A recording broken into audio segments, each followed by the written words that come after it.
पुनीत पावन शिव महापुराण की कथा संपूर्ण विश्व का कल्याण करने वाली, संपूर्ण जगत का उद्धार करने वाली है। बाबा देवादिदेव महादेव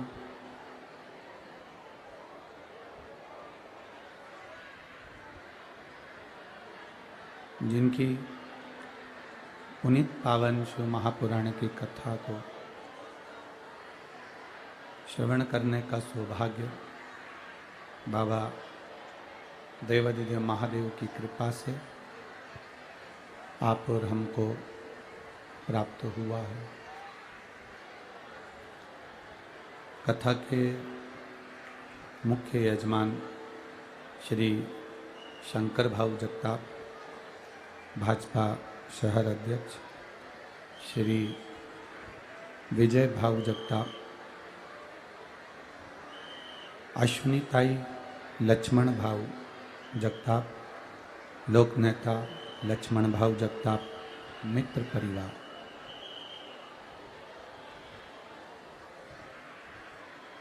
एक बार और कथा के मध्य में विराजमान सांसद महोदय क्षेत्र के यजमान परिवार के लिए एक बार जोरदार ताली बजाकर स्वागत, वंदन, अभिनंदन। जिन्होंने इस पुनीत पावन पवित्र शिव महापुराण की कथा को आयोजित कर आप और हमको अविरल भक्ति और मुक्ति का साधन शिव महापुराण की कथा का रस तत्व ग्रहण करवाया। जलवृष्टि बहुत तेज है। बाबा देवादिदेव महादेव की कृपा, दया, जो इस पवित्र शिव महापुराण में आप और हम विराजमान हैं। तेरी कृपा बिना न हिले एक भी अणु, लेते हैं श्वास तेरी कृपा से तनु तनु। बखान क्या करूं मैं आँखों के ढेर का, चपटी भभूत में खजाना कुबेर का। हे गंगाधार मुक्ति द्वार ओमकार तू, भोले ओमकार तू। आयो शरण तिहार शंभु तार तार। शिव कथा कर रही है। एक मानव की देह प्राप्त कर लेना, मनुष्य का शरीर प्राप्त कर लेना एक सरल सा विषय है, पर मनुष्य की देह प्राप्त करने के बाद भगवान की भक्ति कर लेना एक कठिन विषय है।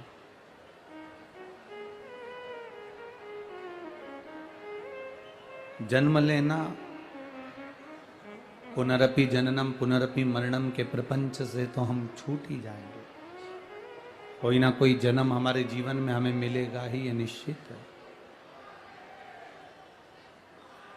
वो ठीक है, पर हम कितने जन्म लेंगे और कितने जन्म हमको लेना पड़ेंगे। बार बार जन्म लेना, बार बार मरना, फिर जन्म लेना, फिर मरना, फिर जन्म लेना, फिर मरना, ये कहाँ की श्रेष्ठता।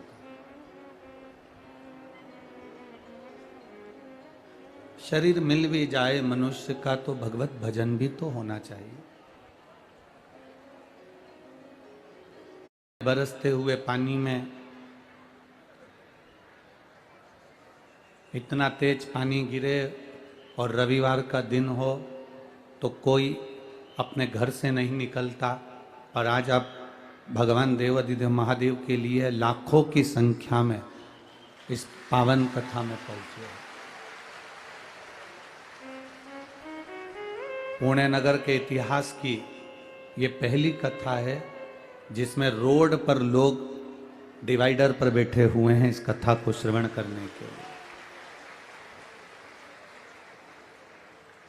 ये आपकी अविरल भक्ति है, ये आपका विश्वास है, भरोसा है।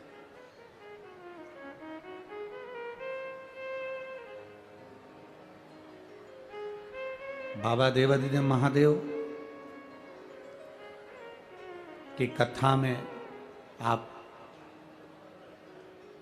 जहां जिसको जगह मिल रही है वो छाता लगाकर, पन्नी लगाकर, वृक्ष के नीचे जहां जैसी जगह मिली वहां बैठा है। पर आप ये विश्वास मानना कि आपने छाता नहीं लगाया है, ये तो भोलेनाथ जी की कृपा का छाया आपके ऊपर पड़ी हुई है।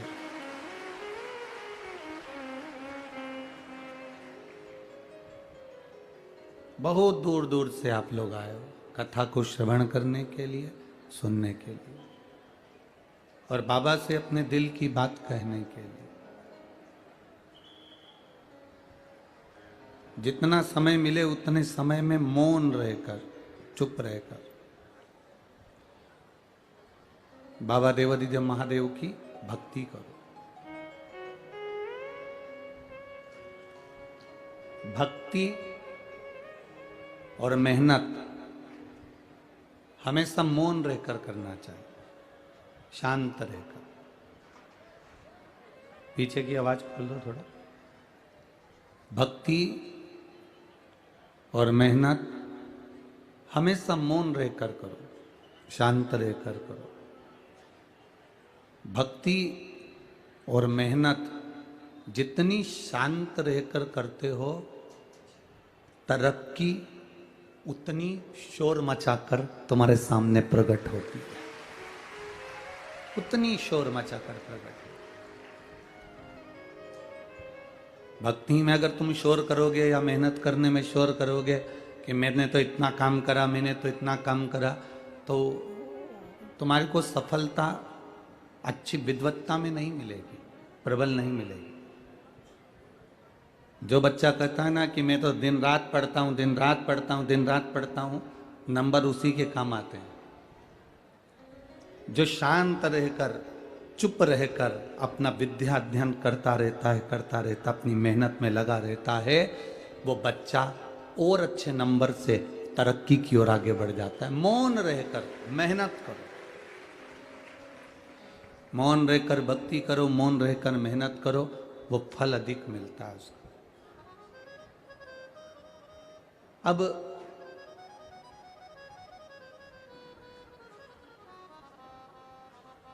मिल गया शरीर मनुष्य का, और वो मनुष्य का शरीर मिलने पर भी हम भगवत भजन ना कर पाए तो फिर वो जन्म किस काम का। मान लो आज अगर हमारा मनुष्य शरीर मिला है तो हमको थोड़ा सा कुछ अच्छा करने के लिए मिला। कई लोग कहते हैं गुरुजी हमें दुनिया के लोग बहुत ठोकर लगा रहे हैं। कोई कहता है गुरुजी हम बड़े कष्ट में जीवन जी रहे हैं। कोई कहता है गुरुजी हमें बड़ी तकलीफें हैं, बड़ा दुख है हमारी जिंदगी में, हम बहुत कष्ट की जिंदगी जी रहे हैं। हम आपसे कहें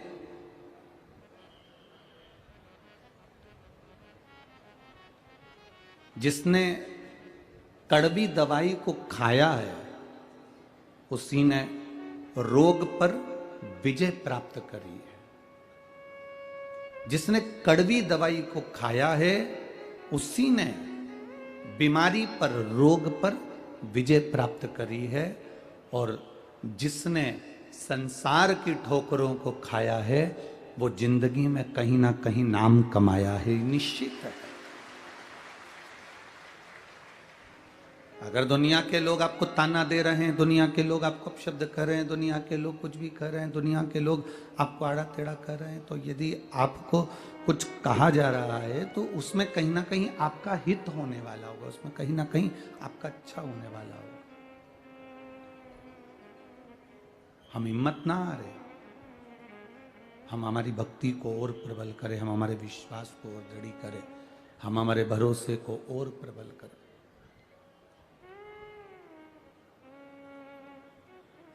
अरे तेरा ही दिया मैंने खाया पिया है, तेरा शुक्रिया है, तेरा शुक्रिया है। मुझे भोले बाबा ने बहुत दे दिया है, तेरा शुक्रिया है, तेरा हमें जैसी भी जिंदगी जी, हम उससे नाराज नहीं हो।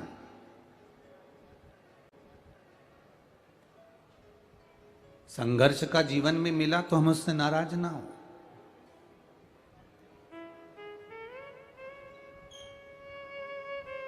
संघर्ष की जिंदगी भी मिले तो हम कभी नाराज ना हो।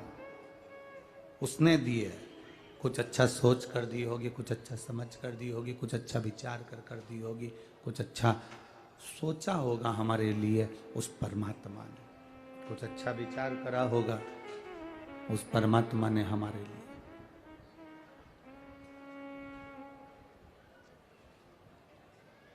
बहुत अच्छा जो पुष्प होता है, बहुत सुंदर जो फूल होता है, वो फूल साधारण नहीं होता, या तो कांटों में लगता है, या कीचड़ में खिलता है, या सूर्य की तपन झेलकर सूर्यमुखी हो जाता है, कीचड़ में रहकर कमल हो जाता है, कांटों में रहकर गुलाब हो जाता है।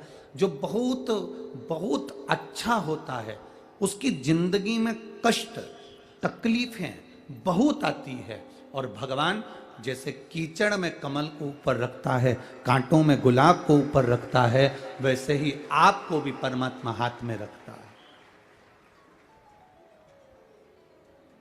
उसमें आप यह ना सोचें कि बहुत कष्टप्रद जीवन है हमारा। एक पत्र आया है, उस पत्र में एक बहन ने लिखा है, पत्र सभी अच्छे हैं,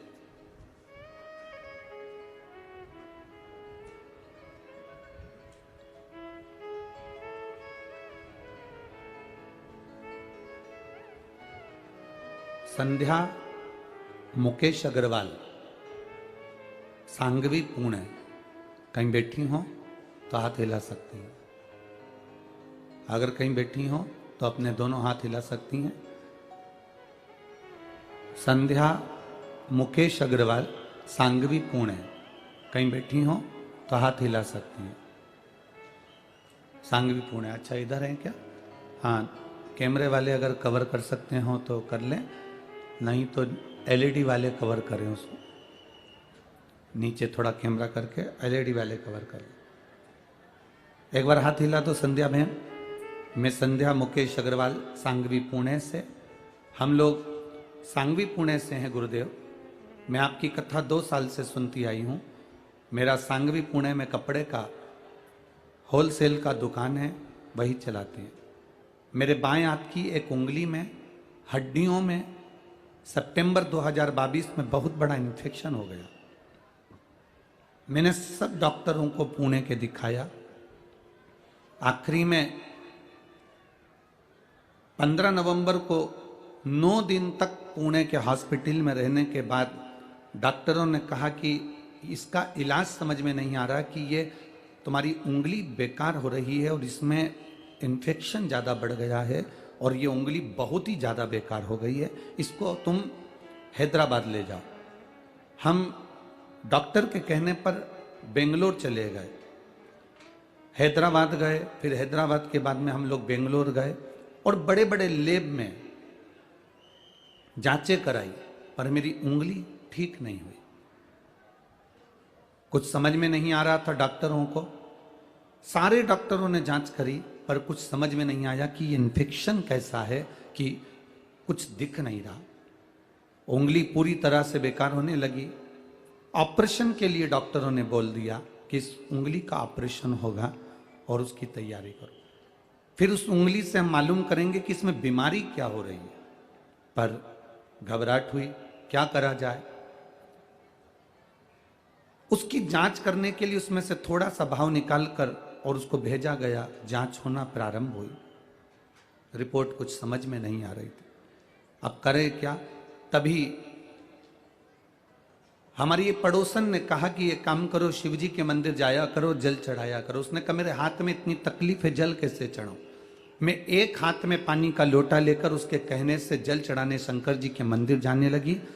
शिव जी को एक हाथ से जल चढ़ाती थी, दूसरा हाथ मेरे महादेव का पानी जहां से बहकर जाता था उस पानी को झेल कर दूसरे हाथ पर मंदिर के बाहर बैठकर डाल लिया करती थी। गुरुदेव, शिव जी पे जल चढ़ाकर उस पानी को झेलकर मैं अपने उंगली पर डालती। डॉक्टर अपनी जांच करे। मैंने बाबा से बस इतनी प्रार्थना करी, कोई रोग ना निकले बाबा और मेरी उंगली ठीक हो जाए। बाबा का मैं क्या गुणगान करूं गुरुदेव। आप कहते हो बाबा 3 महीने में सुनता है, मेरे बाबा ने 15 दिन में मेरी उंगली को ठीक कर दी। मुकेश अग्रवाल सांगवी पुणे से शिव तत्व की प्राप्ति इसको कहते हैं। इसमें एक लाइन उन्होंने लिखी, मैंने जब पूना के डॉक्टरों को वापिस मेरी जांच दिखाई, उंगली दिखाई, तो डॉक्टर भी आश्चर्य में पड़ गए कि ये उंगली इतनी जल्दी ठीक कैसे हो गई, जिसका ऑपरेशन होना था और जिसकी बीमारी का भी ठिकाना नहीं था। ये शिव तत्व है, होगा नहीं है। आपका विश्वास, आपका भरोसा, आपकी दृढ़ता, आपका विश्वास, आपका भरोसा, आपकी दृढ़ता मूल होती है। सबसे मूल है आपका विश्वास, आपकी दृढ़ता। हमें लगता है कि हमने एक डॉक्टर को दिखा लिया, अब उसने जो बोल दिया वो हमने करा। जाओ डॉक्टर तक। डॉक्टर भी शिव का रूप होते हैं, डॉक्टर भी शंकर का एक स्वरूप होते हैं। डॉक्टर के पास जरूर जाना चाहिए, दिखाना जरूर चाहिए, पर डॉक्टर के पास जाने के बाद जो दवाइयां लेकर आओ, डॉक्टर से कहकर आओ, उसके बाद में शंकर के मंदिर जाना मत छोड़ना, उस पे चढ़ाया हुआ जल आचमन करना मत छोड़ना। डॉक्टर भी दवाई देता है तो मेरा काल अधिपति महाकाल भी दवाई देता है, वो भी औषधि प्रदान करता है। उस भरोसे पर जाना कि मेरा शिव मेरे साथ में है, मेरा शंकर मेरा साथ में है। और आपके भीतर जब विश्वास जागृत हो जाए,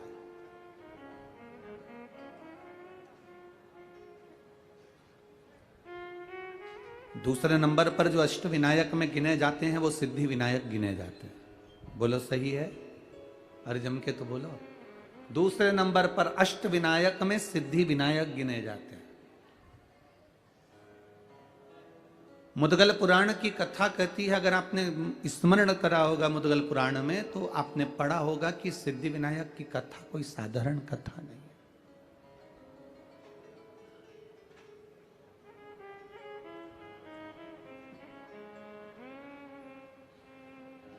और सिद्धि विनायक मंदिर की विशेषता, उसका ज्ञान, उसका स्मरण हमसे ज्यादा तो आपको आता है, क्योंकि आप पुणे के रहने वाले हो।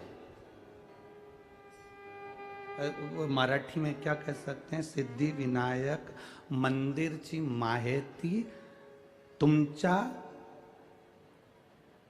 चांगली आहे।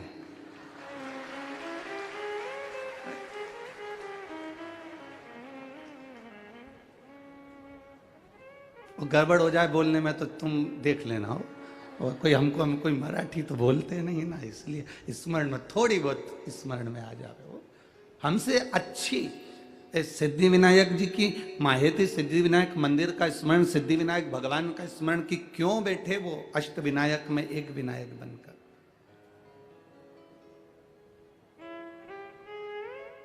क्यों बैठे? पार्वती जी ने विश्वास के बल पर शिव जी को प्राप्त करा था। कार्तिकेय जी ने विश्वास के बल पर तारकासुर का संहार कर दिया था।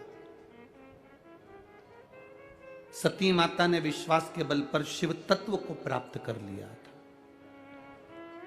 शिव तत्व। जितने यहां आए हैं कथा सुनने के लिए, जितने आस्था चैनल पर कथा सुन रहे हो, जितने फेसबुक यूट्यूब पर कथा सुन रहे हो, तुम्हारा विश्वास जिस दिन दृढ़ हो गया उस दिन परमात्मा मिल गया। परमात्मा मिलता ही कब है? वो विश्वास के बल पर ही मिलता है, वो भरोसे के बल पर मिलता है। एक छोटे से बच्चे ने एक बात लिखी, उसने एक पत्र में, छोटा सा बच्चा है, देखिए, आशुतोष साहू, कहीं बैठा हो बच्चा तो हाथ हिला सकता है। आशुतोष साहू के लिए शंकर जी के मंदिर भेज देती है। तो मेरी मम्मी से मैंने कहा, क्या मेरा केंद्रीय विद्यालय में प्रवेश हो सकता है? मेरी मां ने कहा, अगर तू शंकर का भजन करता है तो तेरा केंद्रीय विद्यालय में हो जाएगा। पहले भी मैं 2-3 बार केंद्रीय विद्यालय के लिए तैयारी करा पर नहीं हुआ, लिस्ट में आता ही नहीं नाम। तो मेरी मां ने कहा, एक लोटा जल तो चढ़ा। मैं जल चढ़ाने के लिए गया, केंद्रीय विद्यालय के लिए मैंने इंटरव्यू आदि का आदि सब दिया, पहली लिस्ट आई, परंतु मेरा नहीं हुआ। तो मैंने भी पानी का लोटा उठा के मंदिर में रख के घर आ गया। मेरी मम्मी ने पूछा, लोटा कहाँ है? कि मंदिर में दिया। पूछा क्यों? वो खुद उठा के नहा लेंगे। अरे तो उसको लेके आना था ना।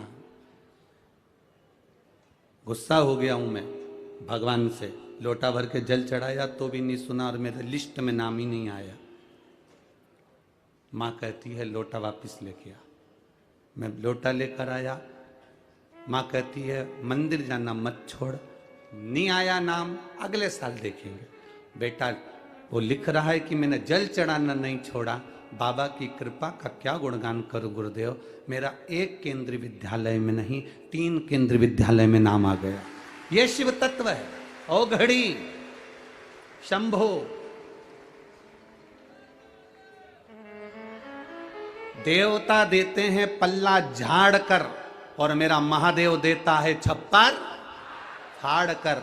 जब दिया मेरे महादेव ने कम नहीं दिया, जिसको दिया वो थोड़ा नहीं दिया। जब वो देता है तो बहुता में देता, बहुता।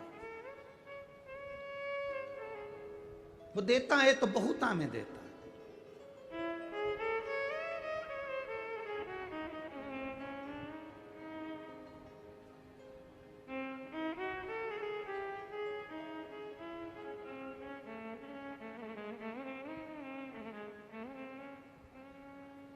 अभी एक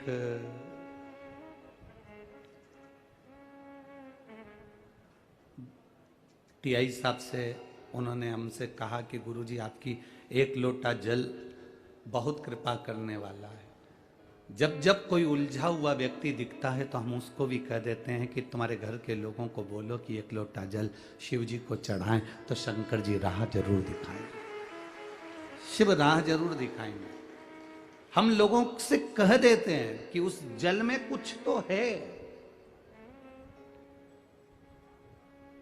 बाबा सुनता किसकी नहीं है। कई लोग आते हैं यहाँ पर, कई लोग बैठे भी होंगे जिन्होंने पशुपति व्रत भी करा होगा, जिन्होंने लोटा भर के जल भी चढ़ाया होगा, प्रदोष का व्रत भी किया होगा, और भोलेनाथ जी नहीं सुने होंगे तो उसको दिल भी दुखा होगा। सुनता किसकी नहीं है? जो केवल जल चढ़ा रहा है, जो केवल मंदिर तक जा रहा है, भगवान किसकी नहीं सुनता। अच्छे से सुनो, जो केवल जल चढ़ा रहा है, केवल मंदिर तक जा रहा है, मंदिर तक शरीर भी जा रहा है, जल भी जा रहा है, पर उसका दिल नहीं जा पा रहा, इसलिए बाबा सुन नहीं पा रहा। जिस दिन तुम दिल लेकर मंदिर में चले जाओगे, विश्वास लेकर आज भी तो आए हो, लाखों की संख्या में आए हो। अभी हम देख रहे थे आते आते रोड के डिवाइडर पर पेड़ों के नीचे लोग अपना अपना छाता लेकर रोडों पर बैठे हुए हैं। विश्वास लेकर आज भी तो पहुंचे हो। और तुम कहीं पर भी बैठकर कथा सुन रहे हो, तुम्हारा भरोसा, तुम्हारा विश्वास, तुम्हारी दृढ़ता मेरे महादेव के चरणों के प्रति है, इसलिए 3 महीने में झोली भरने की जवाबदारी उस महादेव की है। खाली नहीं भेजेगा वो।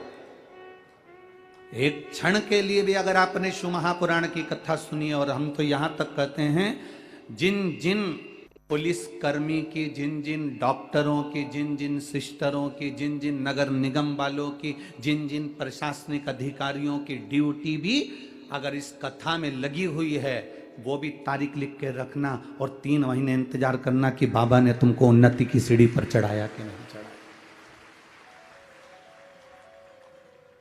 शिव तत्व क्या है उसको जाने तो सर। शंकर को हम पहचाने कैसे, शिव को हम जाने कैसे।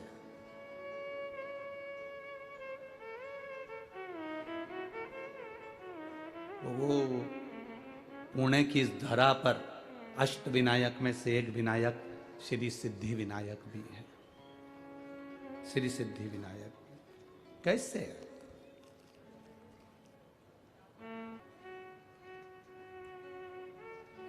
एक ब्राह्मणी जिसका पति मर गया, घर में केवल एक बेटी है, केवल एक बेटी।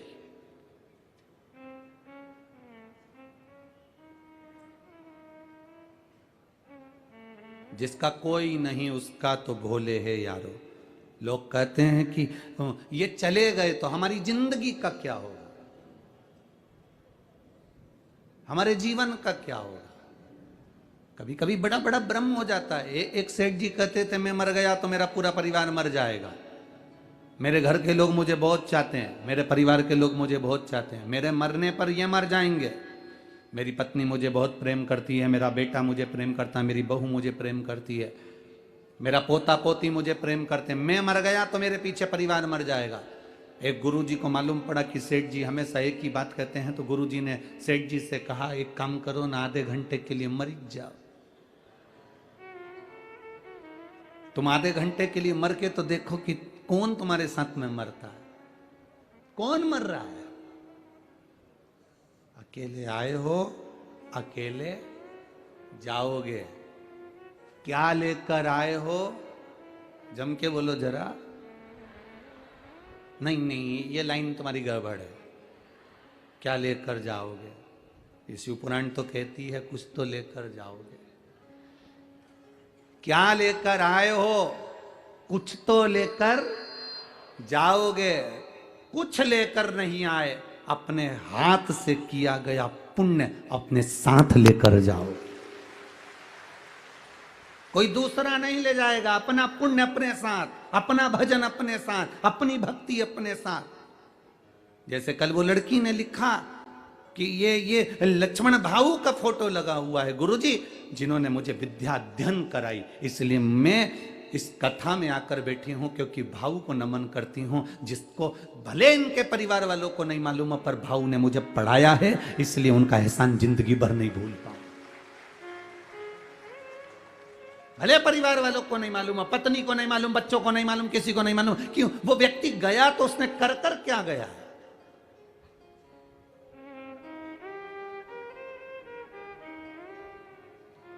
आमदार, खासदार, अध्यक्ष, उपाध्यक्ष, मिनिस्टर, मंत्री, ये सब पद तुमको मिल सकते हैं, पर निवेदन है इस पद पर पहुंचने पर तुम अपने हृदय से दया और धर्म बंद मत कर देना, ये चलती रहने देना।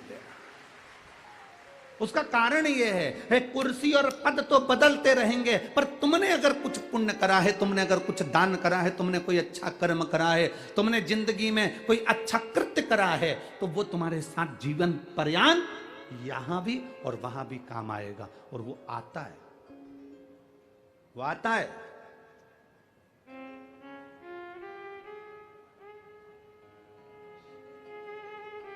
ये कथा कहीं और थी और पहुंची कहीं और है। ये लक्ष्मण भाऊ स्वयं इस कथा को अपने दिल में लिए होंगे, इसलिए कथा उनके स्मरण में हो। कुछ पुण्य कर कर गया हो,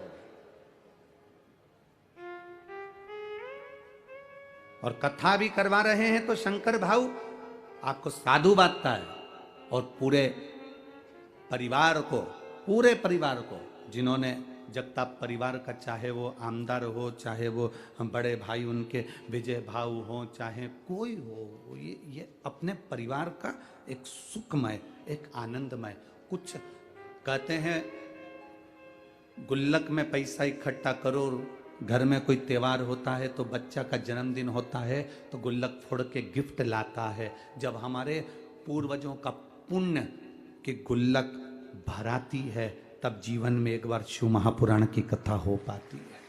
पुण्य की गुल्लक, कुछ पुण्य किया, मुट्ठी बांधे आया जग में हाथ पसारे जाए। लोग कहते हैं, हम नहीं कहते, हम कहते हैं आपका पुण्य आपके साथ जाएगा, आपका भजन, आपका कीर्तन।